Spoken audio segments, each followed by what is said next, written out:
देखी जाता है यार नहीं पता जूम कैसे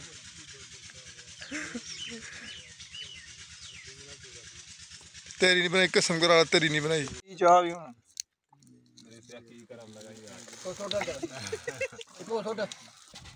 यार है कि कोई गलत वीडियो बना। बिस्मिल्लाहिर्रहमानिर्रहीम। अस्सलाम वालेकुम दोस्तों, क्या हाल चाल। उम्मीद करता हूँ बिल्कुल खैरियत से होंगे। मैं भी बिल्कुल खैरियत से हूँ।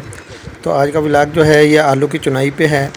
तो ये देखें आलू की चुनाई हो रही है। इसमें से दो किस्म के आलू निकल रहे हैं। एक जो है बीज के तौर पे इस्तेमाल होगा और एक खाने के तौर पे इस्तेमाल होगा।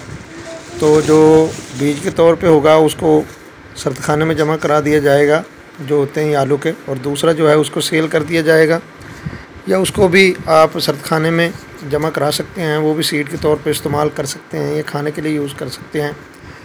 तो जो ये रेड किस्म के बैग्स हैं जाली वाले, इसमें इनके बीज वाला आलू की भराई हो रही है। ये देखें आपके सामने। तो ये चुनाई कर रही है लेबर इसकी। तो इसके बाद आपको दूसरा बैग दिखाते हैं। इसमें जो है वो दूसरे बैग यानी कि जो सब्ज़ वाले हैं उसमें खाने वाले आलू की चुनाई हो रही है।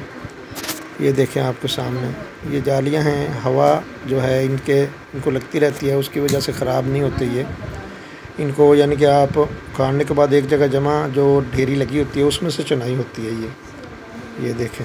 ये मिट्ठू भाई हैं हमारे, बहुत ही मेहनती आदमी हैं, बहुत ज़्यादा काम करते हैं। और ये जो ग्रीन बैग्स हैं ये खाने के लिए, तो फौरी तौर पे इनको सर्द खाने में जमा कराना पड़ेगा, अदरवाइज़ ख़राब हो जाते हैं। तो वीडियो अच्छी लगी हो तो लाइक कीजिएगा, शेयर कीजिएगा और कमेंट्स में ज़रूर बताइएगा। तो हमें दीजिए इजाज़त। अल्लाह हाफ़िज़, अस्सलाम वालेकुम। माफ कर दे अगर माफ कर